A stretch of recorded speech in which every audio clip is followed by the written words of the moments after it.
And one of my business mentors said before, when I was just a content company, he was like, you need a product, you need a product, you need a product. If you want, like 7-8 figure revenue, you need a product, you need a product. And I was like, I don't need a product. I'm delivering content. That's my passion. He's like, you need a product. Okay, I got a product. Now I'm over here. And it evolved into now my largest revenue generating company. It is the most stressful of the evolution because I'm dealing with things on a whole nother level. But part of our products are insoles, socks, release tools, toe spacers to help people reset, recover, strengthen, and connect to their feet so they can move well, reduce their falls, improve their performance. So there's this movement longevity component.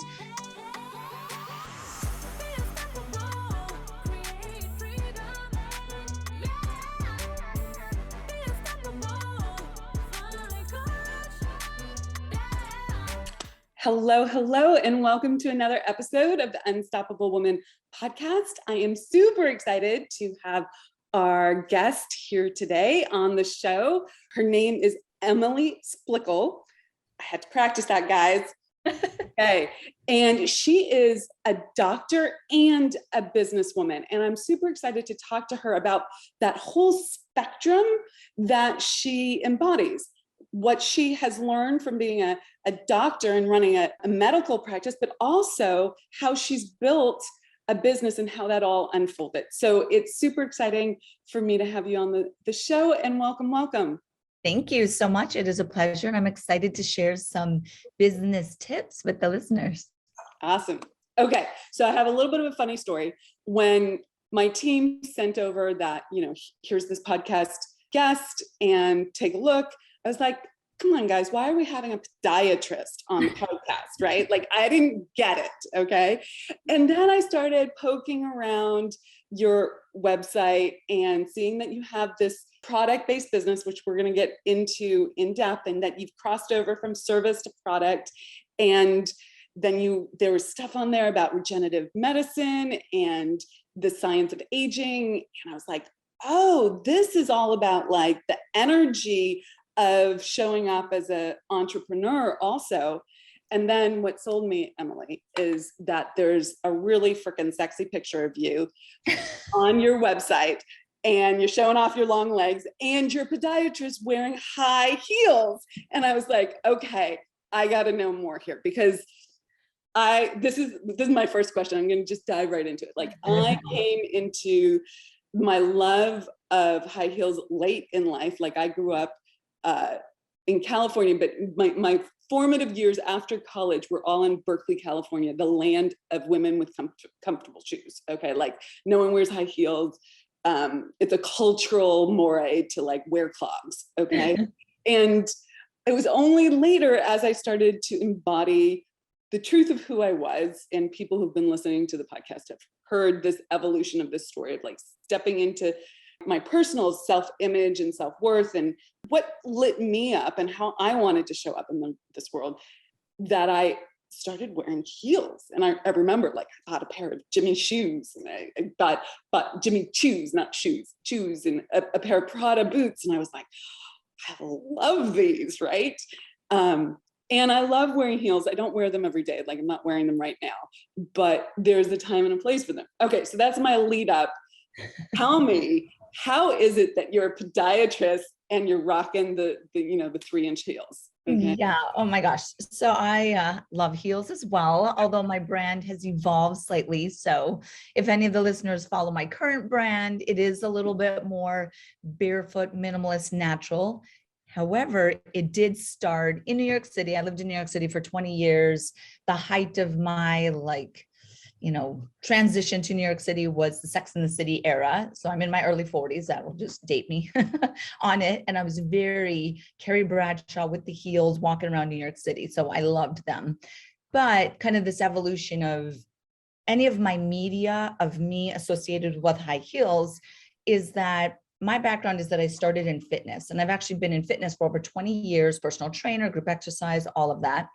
which is where you're like freaking rocking legs come in, like that picture. Yes. My publicist called me Dr. Legs, and I was like, Yeah. whatever, okay. But I was reaching a point where I was like, I've been in fitness for, 8 years at that point. And I was like, I need something to show how I've evolved, and needed like a product. This is the entrepreneur in me. I've been an entrepreneur for over 20 years. So I was like, I need to have something. What resonates with me and the truth of who I am and my identity was, okay, I just graduated podiatry school. I've been in fitness for 8 years. I'm very Sex and the City, Carrie Bradshaw heels. So I created this stiletto workout. It's called Catwalk Confidence. Started kind of pitching it around to different gyms, hired a publicist. It totally took off in the sense of the polarity of podiatrist and heels. So I was on the Today Show, the doctors, I taught Oprah how to walk in heels. I did all of this stuff because of, again, that polarity. So for the listeners, anyone who's trying to go towards media and wants to have the virality or really that polarity of media, is you need things that are like, wait, what? People have to pause. It has to be edgy. It has to be bold.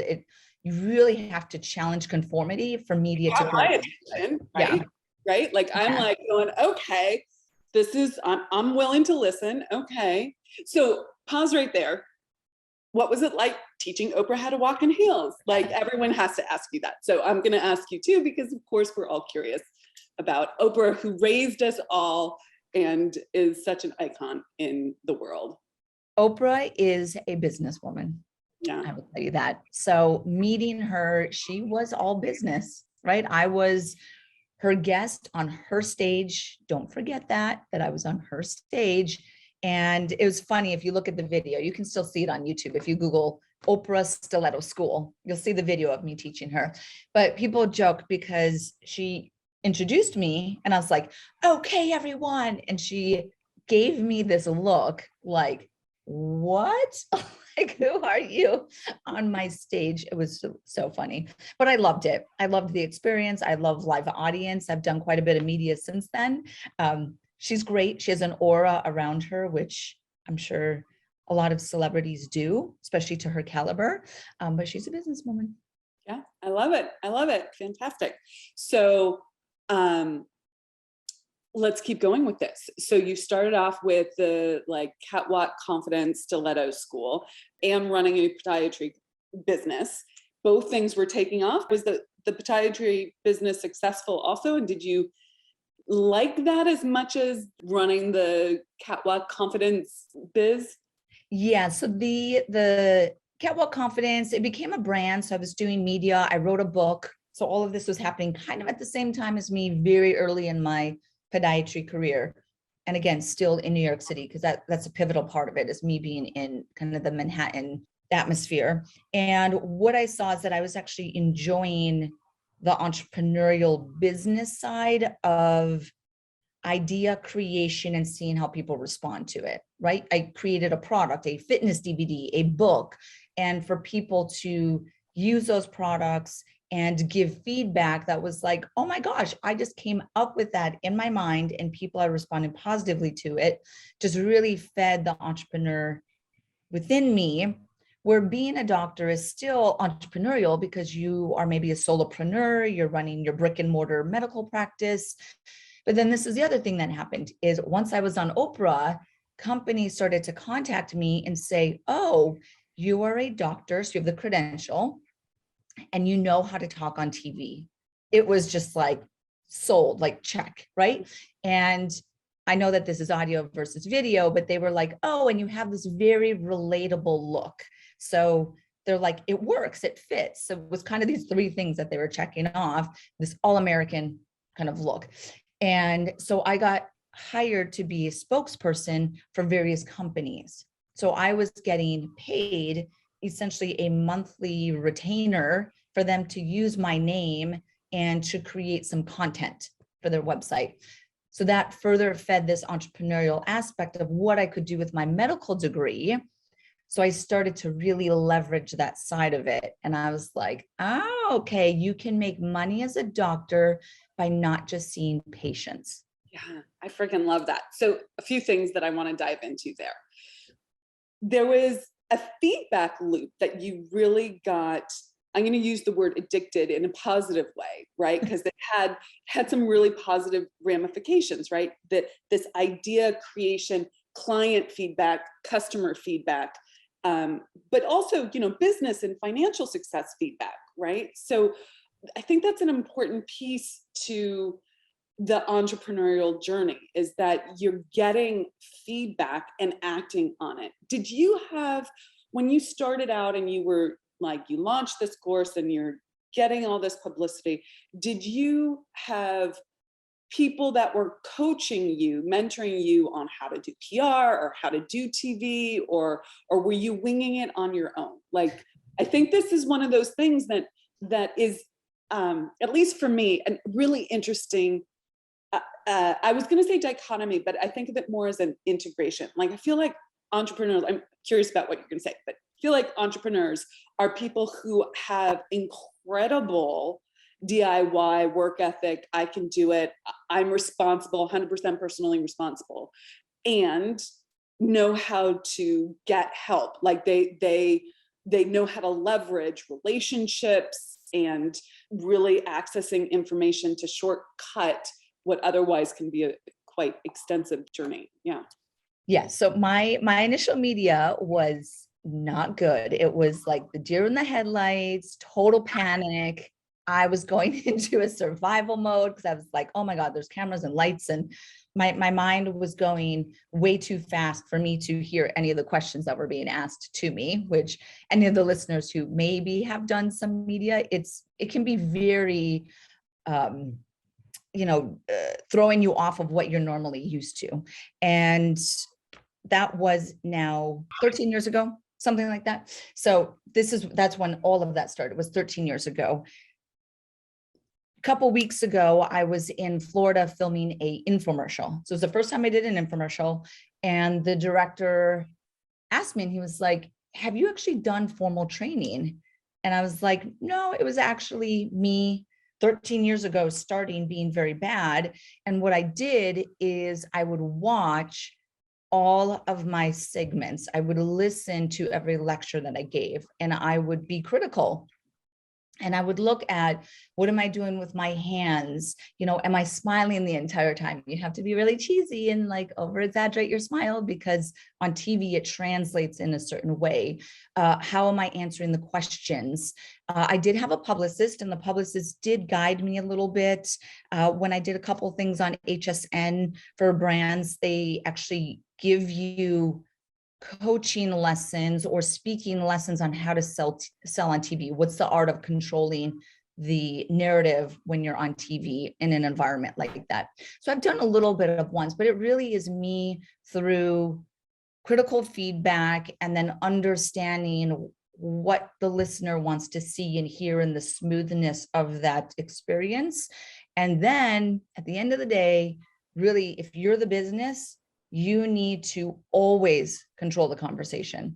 So if you are doing a interview on, Jay Leno, who's not on anymore, but like a late night talk show, totally dates me too. But you always want to try to control the questions that are being asked. And if you're selling a product, somehow you got to drop it in there at any point that you can in a seamless way that the listener doesn't feel like they're being sold. I don't do sales. I weave it in a way that is educating and empower the listener to want to buy into what I'm selling. No, I love that. There's so many things I want to riff off of there. So first, the way that you approached bettering your best, right? Like in self-improvement for your business, for your brand, is just like how pro athletes watch game tape. Okay. And it's what I do with my clients when I'm helping them either with a presentation on stage or a sales conversation. I'm like, send me the recording and we're going to look at this. But I also do it for myself, which is what you do. And I don't know if it was uncomfortable for you, but I did not want like all my discomfort. Oh, I sound like that. But my voice is a little high and squeaky and I'm speaking like this or I'm doing that. It was uncomfortable for me. And that was something that I had to just go forward and do, and understand a certain amount of it is, this is who I am, and I have my quirkiness, and that's what makes me attractive. And then this over here, this is really like, you got to drop this habit. So I find that like fascinating. Did you hear that someplace? Because I actually learned that along the way, and it's been one of the things that I've used over and over again for myself, and I coached on that. But how about you? Yeah, I think that I must have, because my publicist would give me feedback, but the publicist was not really like a vocal coach or a media coach. They give you some basic guidelines.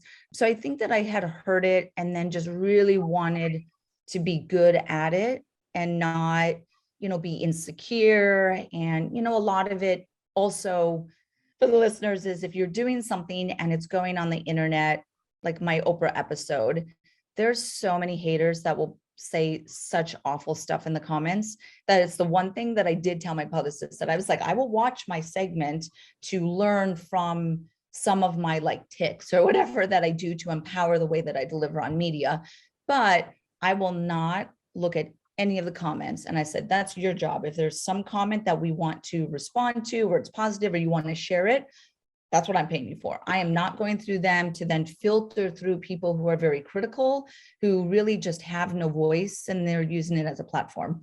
Yeah. So there's that. You have to really keep your environment super, super clean and strong boundaries, because it's very easy to, like, something winds in there, hits your subconscious programming, and you're down the freaking rabbit hole, and it will affect your business. Yeah. I want to bring this back to your business and to the idea of wearing heels. So let's go full circle on that. So tell us a little bit about the product business that you have as well.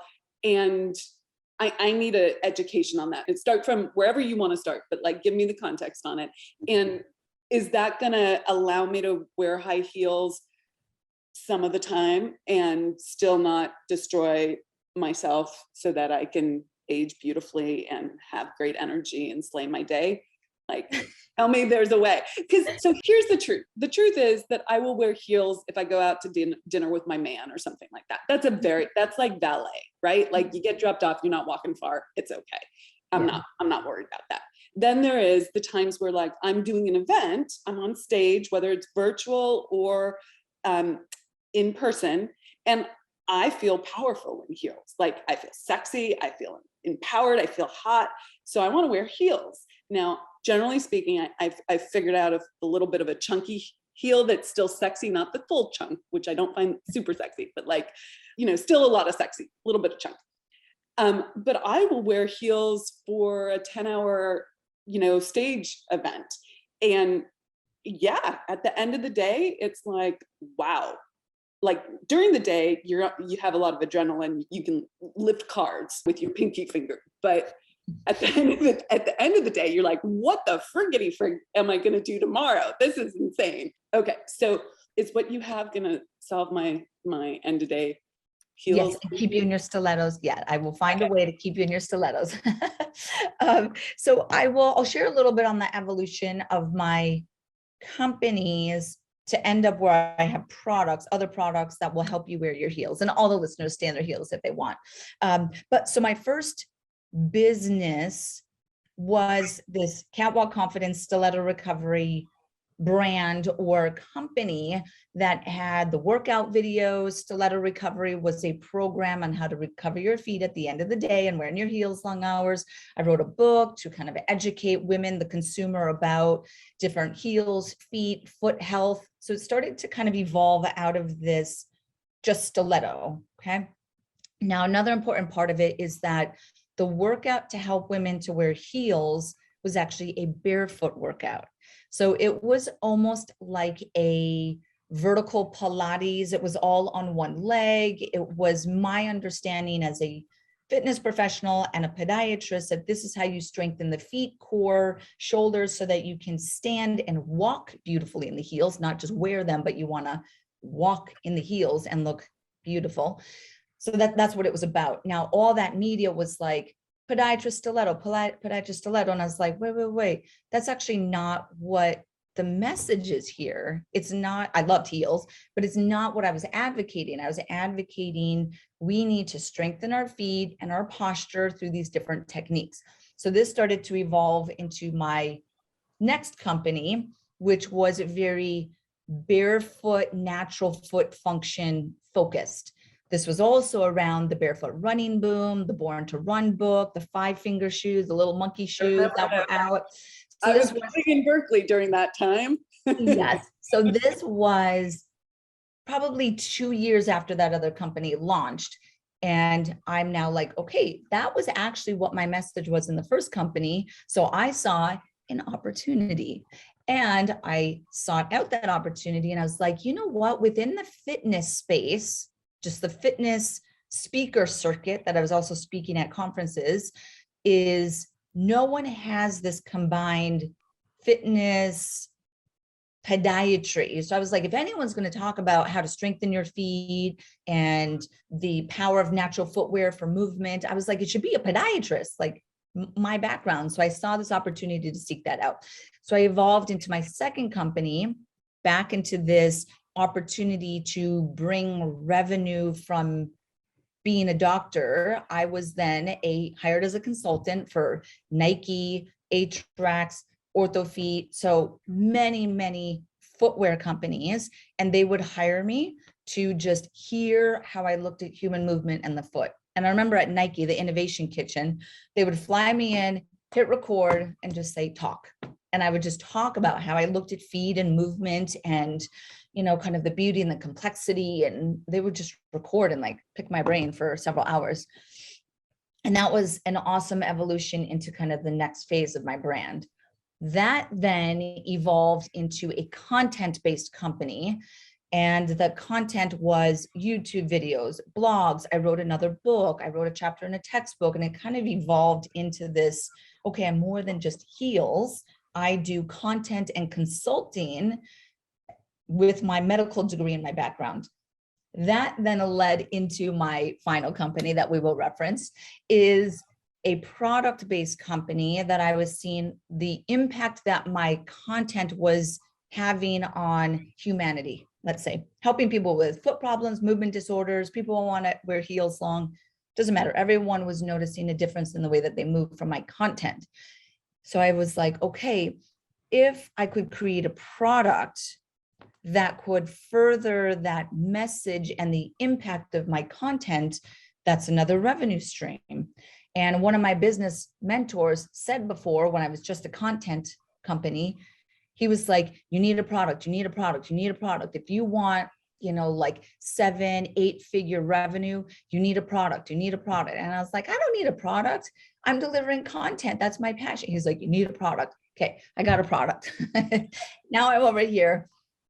And it evolved into now my largest revenue generating company. It is the most stressful of the evolution because I'm dealing with things on a whole nother level. But part of our products are insoles, socks, release tools, toe spacers to help people reset, recover, strengthen, and connect to their feet so they can move well, reduce their falls, improve their performance. So there's this movement longevity component to my current company, which is called Naboso. So for you to wear your heels, yes, you would want to release your feet with our Neuro Ball. You'd want to put on our toe spacers at the end of the day. And when you're not in your heels, you would want to wear our insoles, which have texture on it to release and strengthen your feet. So then, yes, I will help you stay in your high heels. I have a ton of reflections and questions for you. Okay. So the reflection that I'm seeing here is that you started with one thing and you weren't satisfied. You were pleased, you got the feedback, but you always saw that you wanted more. You were drawn forward by the desire for something, that the next idea got in your head and you went for it. And that this is layers, that you don't start dropping from the sky into a business like this. I think there's a lot of misconception in the world around startups. Like, I have this idea, I can just like start. And there's truth to that. We live in the United States. It's like can-do attitude. We have a huge amount of freedom here.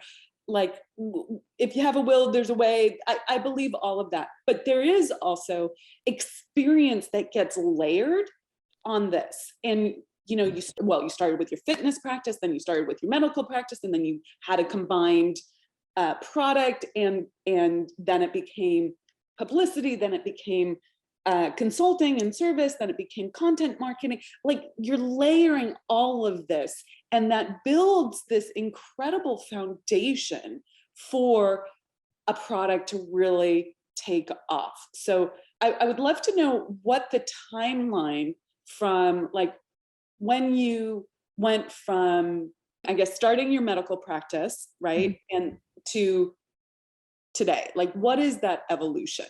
And I'm glad that you said that, because that's an important part, that sometimes people will look in and say, oh, I can just create a product and it'll explode, or I can just put myself out there and companies are going to pay me thousands of dollars to be their spokesperson, where it was years and years of layers and slowly building and evolving and keeping a focus on the bigger future picture goal without ever putting a ceiling over your head. Like, that's one thing that I'm really passionate about, is whatever I do, any decision I make, cannot put a ceiling over my head, because I have no idea what I'm going to think in 5 years or what next kind of ideation will come up. But just kind of from a timeline, is 2008 is when I graduated podiatry school and launched this Catwalk Confidence, the stiletto brand. 2 years later is where I launched the barefoot kind of content. I was speaking on the global fitness education circuit. So I was really doing public speaking and education. So that was in 2010. 2012, I formally created my education company, which has certification and courses for health and wellness professionals. So it was 2012. Then kept doing that, of course, doing consulting. I think in 2012 also was like the consulting for Nike. So they kind of overlapped a little bit. Started doing R&D for my product company around 2014. It took 2 years to do the R&D for this company that I now have, because it was massive material testing and could not be an overnight launch. So it took 2 years. I launched that company in 2017. So Naboso launched 2017. Now 2022 is, we're 7-figure revenue for Naboso. My education company still exists, but it's a well-oiled machine that is about $500,000 in revenue. So it's just an animal that works on itself. And then my podiatry, I do see some patients consulting, because that's the undertone of every single thing I do, is I'm a doctor. So it has to kind of be under everything. And then my consulting spokesperson, I do that now as well. So that's kind of residual income that people will use my name. So that's kind of where my companies and my brand are right now. The one next evolution. So my goal with Naboso is to be acquired, to grow it, get acquired, so that I can do other aspects of what I envision with my brand and my knowledge and things like that. And I have several book offers with different publishing companies that I can't do it right now. I don't have time to write. So that would be really the next company that I envision outside of Naboso, is that I would just be able to write and publish various books. I love it. And in case you guys didn't do the math, that was 2008 to 2022. So that's 14 years. So you did things very quickly. Like, you took things from idea to creation very quickly, but you kept, I call it running the stairs, right? You kept going quickly. You didn't stop at these plateaus that people get at. And as a result, you're able to have these multiple channels of income, right? Mm-hmm. One of the things we were chatting before we started, like, one of the things that I teach is there's only 3 ways to make more money. It, like, everything comes in these 3 ways. Raise your prices, right? You sell more widgets, more product, more of your services, or you add another channel to your business. And you just referenced, you have this content marketing side of your business that brings in $500,000. You have this product side of your business, it brings in 7 figures. You have consulting, it brings in this. You have in your medical practice, it brings in this, right? Like you're layering and you're adding new channels, but not all at once. This is like the key point that I want to make. She did it quickly, but she layered, she added, it's additive to that. So, okay. So let's talk about this product-based business. Mm-hmm. 2 years of R&D.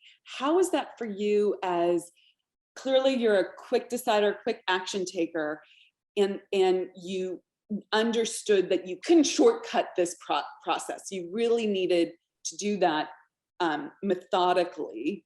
How is that?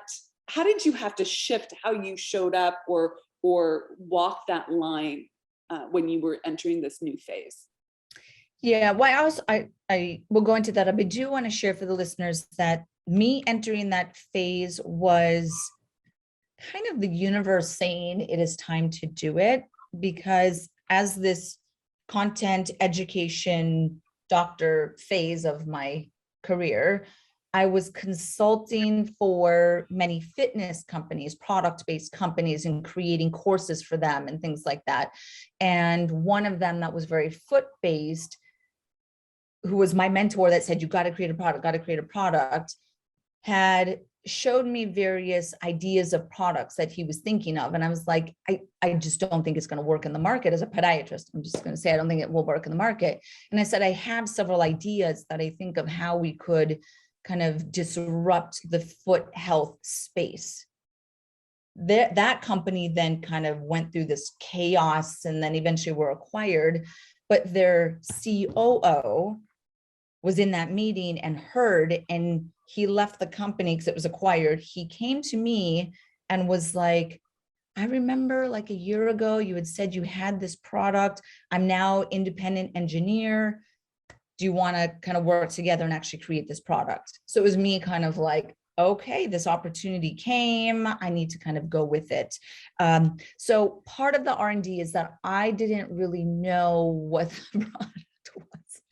I was like, I just want something to activate the feet, and thought like a surface. I was like, what could be a surface that could help people get even more out of their feet when they're training or exercising once they get out of their shoes? So can I reinvent the yoga mat? Just hypothetically, right? So I was doing a lot of kind of back-end research, and then we got into texture. And all of our products have little tiny textures on them. I don't know if people can see the videos, but there's little pyramids across the entire material that we use. But then we had to play around with the compositions. I didn't know anything about manufacturing, especially overseas. So our initial R&D was done in China. Didn't know anything about that. So worked with my engineer, and I was learning a lot of the process and testing. And what calmed my anxiety of how I like to move quickly from ideation to launch is I had my other businesses that were growing, bringing revenue. I was creating new courses. So I was feeding the innovation side that I feed off of while this product was slowly being developed over here. But R&D is a very patient process. You must be very patient. It's also very expensive. So I invested about 75,000 of my own money into the R&D of it for products, first prototypes. Engineer fees are extremely expensive, patents. And then because I had this company and this brand and this education company with professionals going to my certifications, I had an audience. And I essentially said, I'm coming up with this idea to help people activate their feet more. So this captivated audience. And I essentially said, I ran out of money. Like I don't have any more money. And I got 2 people within that group who invested another $50,000 into the company, which at that point allowed it to get to the end stage of R&D. So that was an important part of it as well for the listeners. Is the reality of R&D is the monetary side of it as well, not just patience. And that's some of the hardest part of business to date is you need money to make money, especially with certain companies. Yeah. What I love about that, Emily, is that you weren't afraid to ask. Yeah. So many people stop because they're afraid to ask. They're afraid to look foolish. They're afraid to be judged. They're afraid of rejection. They're afraid that someone's going to, control them with the money, whatever the story is. So they have this fear before they even have a conversation with someone. But you wanted what you wanted badly enough that you were willing to be like, hey, I love this. I believe in this. I'm all in on this. Look at what I've done, my time, my effort, my money. Are you all in on this too? And that's fantastic. And I'm sure they're thrilled now with the investment that they made, right? Now it's a bigger business. So I love that. Talk to me a little bit about, you made a little offhand comment a few points ago around that's the thing that takes up all my time, even though I'm still in my medical practice and doing these other things. Like, I can't write the book because I'm doing this. And this is always, the juggling act. But clearly, I just want to give you props here. Clearly, you're able to do quite a bit. Most people can't even run a medical practice. Most people are overwhelmed by showing up there and coming home. Okay. Like, there's running the staff, running the team, running, the processes, the systems, being a good doctor, whatever it is, fill in the blanks for whatever industry you're in, dear listener, right? Like, this is one of the things that especially, this is the Unstoppable Woman podcast, especially women get challenged with because of our upbringing and kids and responsibilities and all of that. So with that as the frame up, can you give our Unstoppable Women listeners who have the drive and have the desire and they're really going for more, some tips for how you were able to grow your capacity? And even though, of course, you still have the same 24 hours as everyone else, how you think about time and your approach to that. Yeah, I love that question. And part of it is you have to have the fire under your ass in the first place. And there, Emily. Okay, this is one of my bugaboos. We'll get back to my original question. Okay, this is one of my bugaboos. Like, you have to want it badly enough. yes. Like that, like you have to have an urgency. And it's one of the most challenging things, I think, for people is to really claim that desire and that urgency. People say they want things all the time, but when push comes to shove, they don't want it badly enough. They're not willing to make the choices that are required to execute on something. And everyone has, I'm not perfect in this realm. Like, I was just thinking about how, there was a time where I had let go of 30 pounds and I started to run and I finished a marathon. I ran walk and I was like, feeling so good about myself. Already had slayed in my business. This was like going from couch potato to like, oh my God, I can do this. Wow. And then slowly falling back into my old ways, not quite the same level, but I'm not running a marathon right now.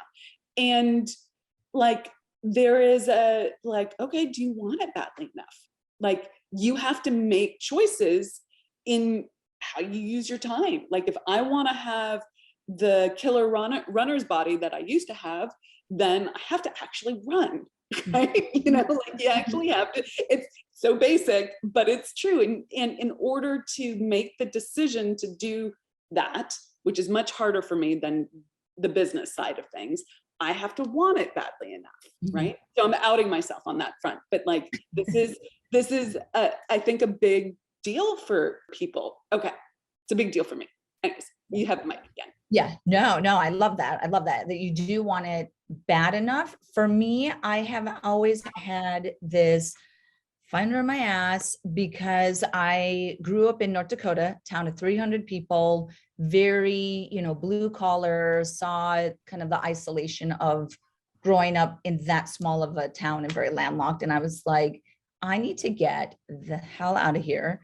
Even as like a child, I understood that there was this massive world that was beyond There's 300 people in North Dakota.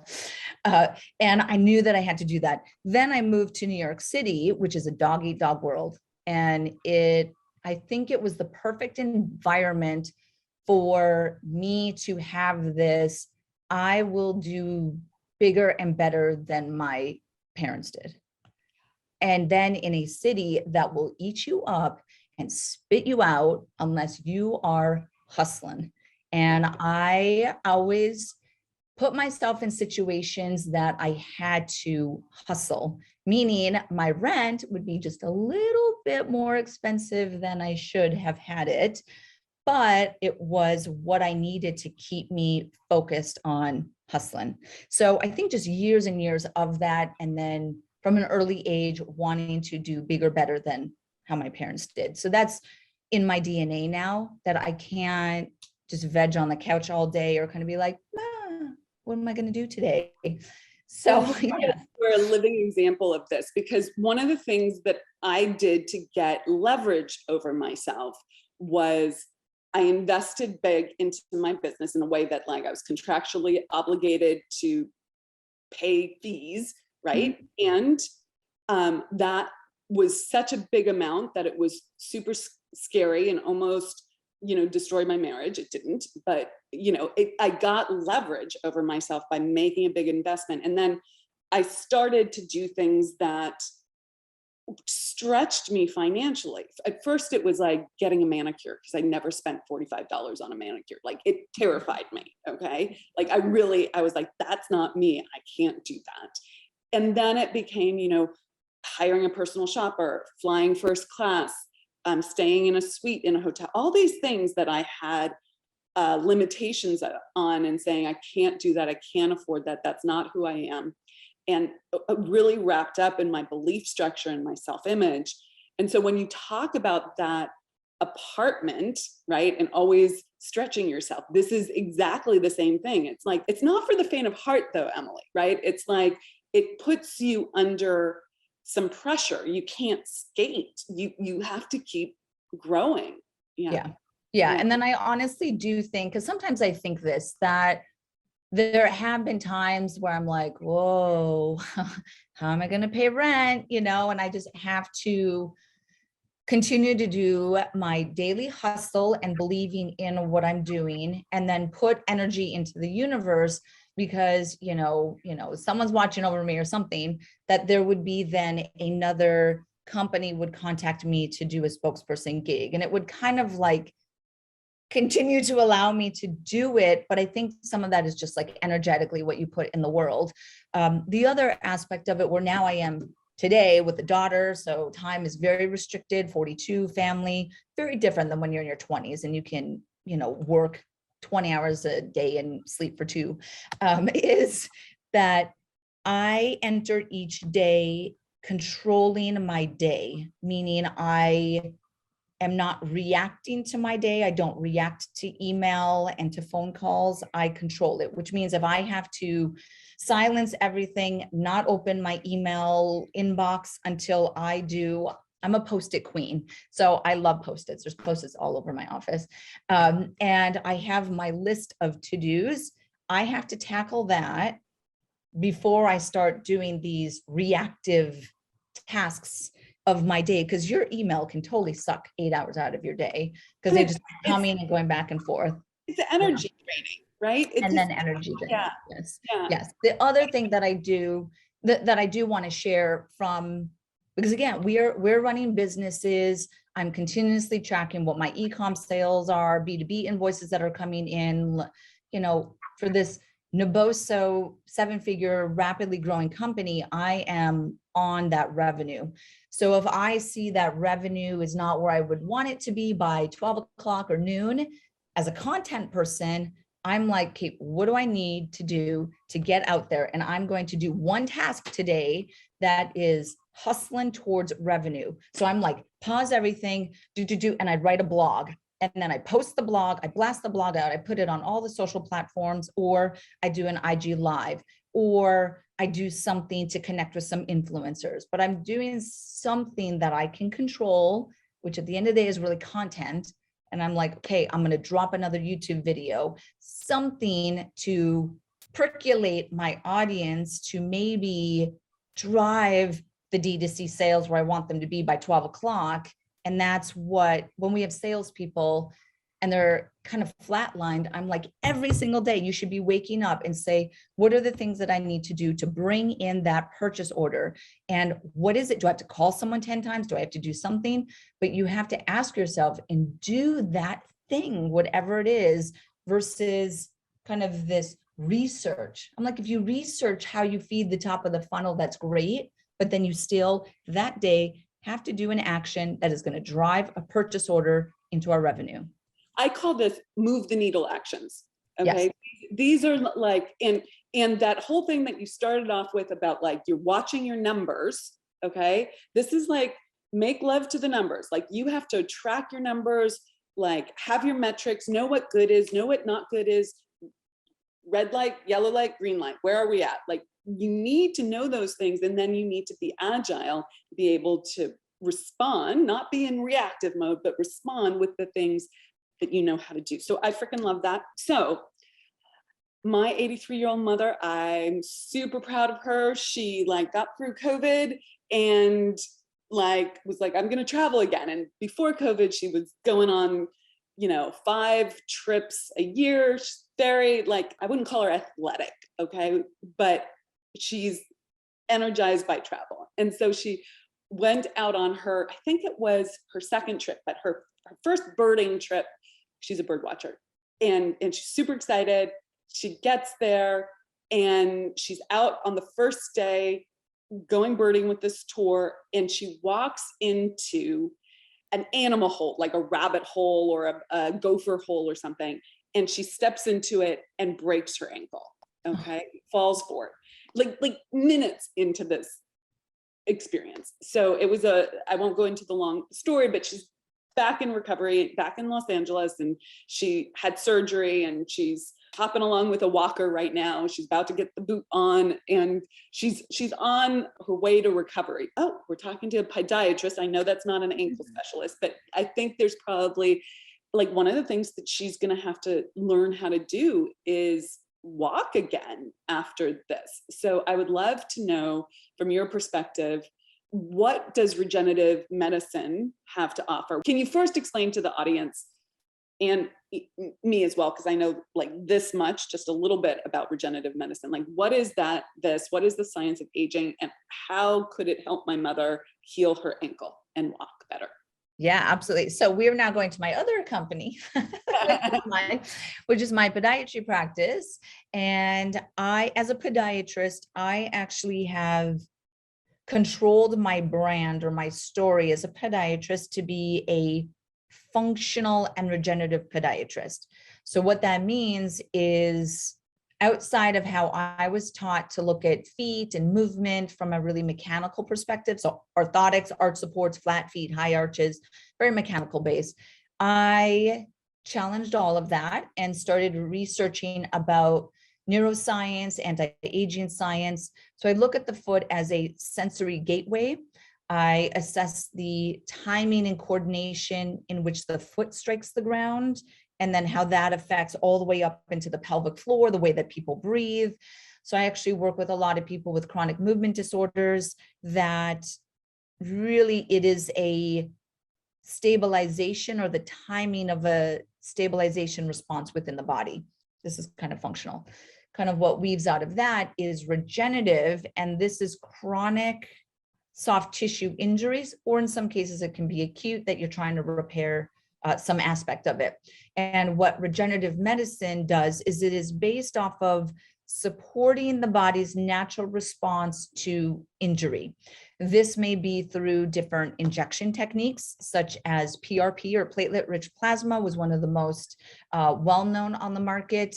Then there was really a stem cell boom, and there's some podcasts and documentaries around the controversies around stem cell injections. But really they were, when they first hit the market, they were placental-based stem cells or umbilical cord blood or Wharton's jelly. So they're part of this kind of placental umbilical environment that has these naive cells that can differentiate into different cells and tissue. Okay. Most of that research is around arthritis, specifically knee arthritis. So if you inject PRP or amniotic or umbilical stem cells, kind of loosely used stem cells into a knee, it will stimulate the chondrocyte to create cartilage. And then that's a treatment. Now it is one of the newest areas of medicine, which means that there's a lot of research that is still going underway. I've been doing regenerative injections for the past 8 years, and that's primarily what I do when I see patients in person. Is I will do various types of regenerative injections. They are typically growth factors, and I will do them for ligament tears, tendon tears, plantar fascial tears. You can do them for arthritis, even though it's not as effective in the foot. But that's really what I do in addition. And then you can support regenerative injections with things like red light therapy, laser, systemic enzymes have anti-aging properties to them. So it's this whole kind of space. So this is your grandmother? No, it's my mother. Your mother. Okay. So for your mother who fell, she's post-op. I'm sure she has some hardware in her ankle.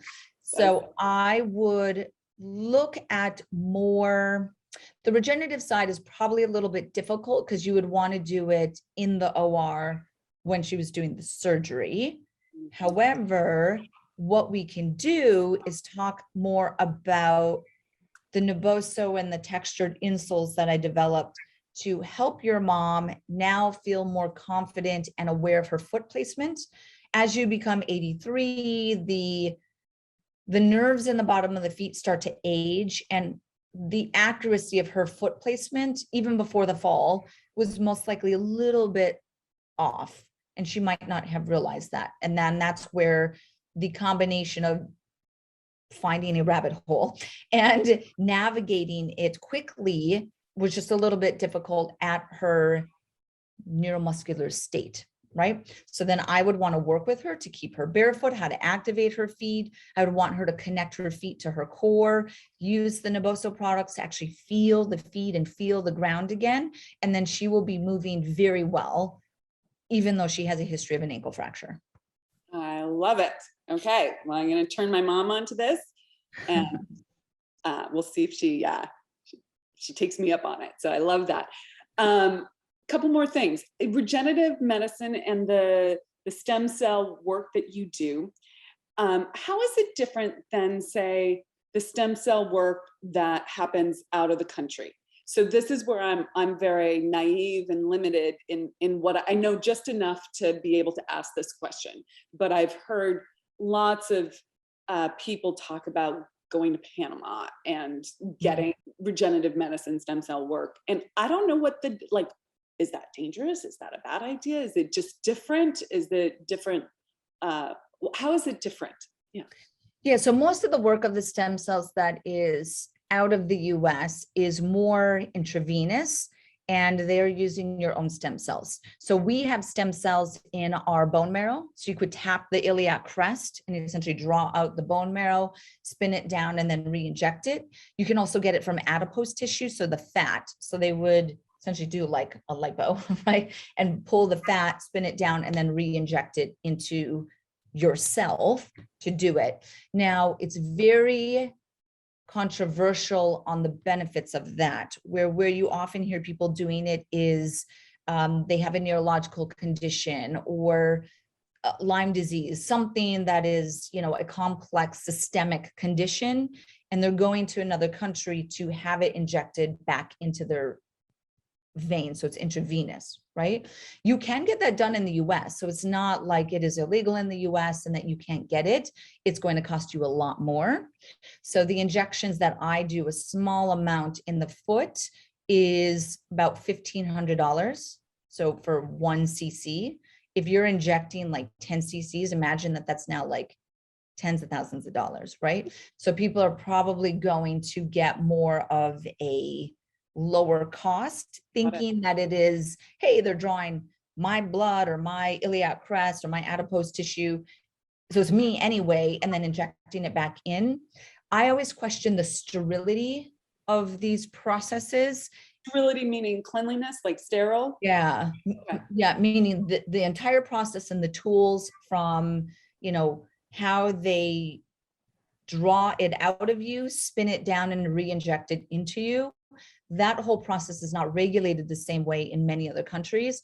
And that's one thing that you can think whatever you want about the US healthcare system and our insurances and how it's just out of control.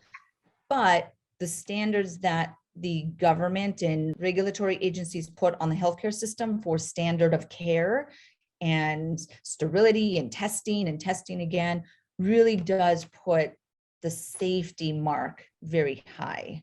Yeah. And that's why I would be extremely, extremely cautious of doing that in another country.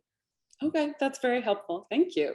Mhm. One of the things that I saw on your medical website, which I absolutely loved, was this statement. I'm going to read this. Okay. We hold the power to our health and well-being in our own hands. This means that every patient who is treated by you must accept and take ownership to their treatment plan and commit to the necessary steps needed to improve their life.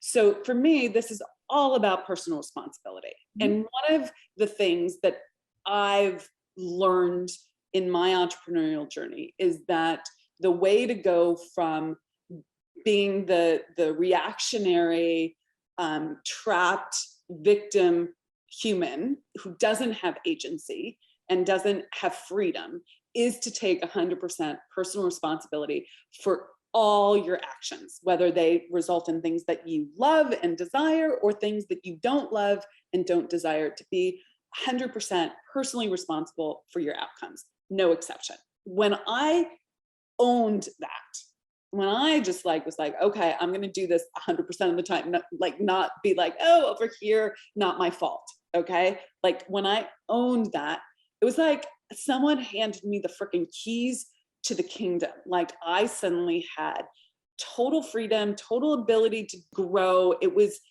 phenomenal. And I didn't go into that sort of, like mental up and down internal ping pong machine. I had so much. It's not that I don't have moods, but it's I didn't have that totally like reactive response, reaction.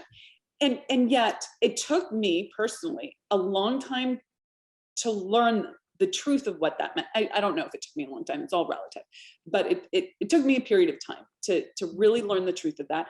And it's something that I see my clients challenged with it. In fact, like it's the topic, I hold a mastermind, it's called the Spirit of Wealth Mastermind. And we do retreats twice a year. And the next retreat is coming up. And like the topic of it is 100% personal responsibility. And it leads to freedom, right? Which is why I'm going to teach on that for this retreat. But so talk to me in your medical practice, when people are used to just like, doctor, come fix me, right? Please give me the shot in my foot, right?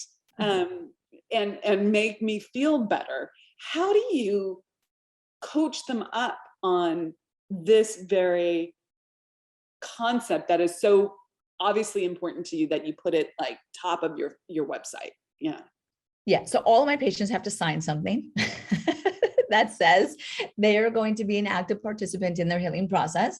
And I think it also is that a majority of my patients are coming to me after seeing 10 other doctors, physical therapists. They're frustrated. They've been in kind of the cycle of the medical care system. They're still not better. So there's this chronicity to their condition, which leads to a higher self-investment in the process.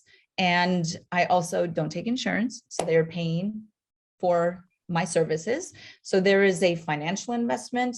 There is a frustration of like, I need to get to the root of the issue in the patient, and then just kind of the chronic nature of time that they've been dealing with the condition. So I think all of that combined, I get very good compliancy with them. And then I spend an hour with every patient. I spend that hour educating them on their condition, why they experienced it, really the sequelae or the future of what that condition would present with. These are my treatment protocols. I send them very detailed emails with step 1, step 2, videos, products. Like, it is like their recipe to get better. And then they also know that they need to do this, every single day, whether it's for 15 minutes or whatever the protocol is, for a good 6 weeks before I add another layer on top of it. And I tell them, I say that we are doing this to create a habit or a lifestyle. Everything I tell you is not to just, do it for 4 weeks, you're good, you're kind of out of the dark period. It is to create this habit and this lifestyle. So it is a belief that I have as a podiatrist and that most of my patients start to buy into. I think that a lot of the content that I put on YouTube and blogs and podcasts, however people may encounter me, is they become so invested in that I'm invested in them as well, that we become kind of a team on this. And I'm an advocate for patient empowerment, and patients are empowered by knowledge. So I never talk below my patients. I really educate them and I use appropriate terminology, and I want them to understand and really own their conditions and know what it means. So it's kind of me saying, well, you have to be an active participant, but to do that, I'm going to help you by empowering you. So now I'm giving you power back so that you feel like you have the skills to be an active participant in your healing process. Yeah. What I love about that from a business perspective is how it comes full circle, right? You did a ton of content marketing in the beginning of your entrepreneurial journey. And you just mentioned your YouTube channel where you do content marketing, and you have other social media channels, right? You do content marketing around this idea of collaboration, partnership, taking personal responsibility, patient empowerment, so that when someone actually makes the appointment, comes in and talks to you, your content marketing has already done a lot of the heavy lifting for them really stepping in and being compliant. So I love that. Okay, before I ask my last questions and give you some reflections on my takeaways here, where can people find you if they want to find out about your functional medicine and podiatry work? And when, I don't know if you're doing the Catwalk Confidence still, or, where can they find the breadth of your products and services? Yeah, so my website for my podiatry practice is my name, so dremilysplichal.com. I am on Instagram for that brand, which is dremilydpm. So that's my social channel linked to that brand. My education company, just in case any of the listeners are curious to see a content or education-based company and how I format that, is EBFA Global is my education company. It is, of course, on social as well. EBFA_barefoot education. And then Naboso, which is my products company. The website is naboso.com. That's NABOSO.com. And then we are on social, Naboso_technology, NABOSO_technology. I love it. And we'll put it all in the show notes so people can find that easily. Go check her out, see what she's got going on there. Okay, so what makes you an unstoppable woman? This is the podcast for unstoppable women, and I always love hearing how people self-define around that. I would say living my day with passion and authenticity. Yeah, I love it. I love that. Great. So a few reflections. Thank you so much for your generosity of spirit, of information, of spending the extra time, of telling my mom, who I'm going to send this podcast to, what to do and how to approach things and all of that. But the level of generosity and the way that you think about your journey and seeing how that all connects together and the pulling out of the salient bits, I think is so helpful for people, because oftentimes people see that the after and they're like, oh, you just dropped from the sky like that. But you really shared all the points of evolution and what you had to do, and the level of specificity that you gave is just tremendous. You know, the thing that drops in for me specifically, thinking back on this, is just that concept of looking at your numbers, tracking that, and responding in the moment with a needle moving action. This is something that it's not like you used to do and you never do now. It's like, this is what you do today. This is how you're living and walking the talk, how you manage your time, how you manage your day. So I'm incredibly grateful, as I know our listeners will be, that you shared all these gems. And thank you so much for being on the podcast. Of course. Thank you so much. And I would definitely come back. You just let me know. Okay. Well, now I have to come up with a whole nother set of questions, which I don't think will be that hard. Okay. Awesome. Thanks so much, Emily. Thank you. Hey, thanks so much for joining us and being part of the Unstoppable Woman movement. We have got a ton of free resources for scaling your business at theunstoppablewoman.com/free stuff. And you can find that link in the description below. So go ahead and check those out. And we'd also love your help in getting our message out to more and more women. If you'd be willing to share this video with all the unstoppable women in your life, that would be fantastic. And while you're at it, hit the subscribe button so you never miss an episode. Reviews, likes, and comments are greatly appreciated. We go in and read them all. So thank you for those. And thanks for listening, and be unstoppable.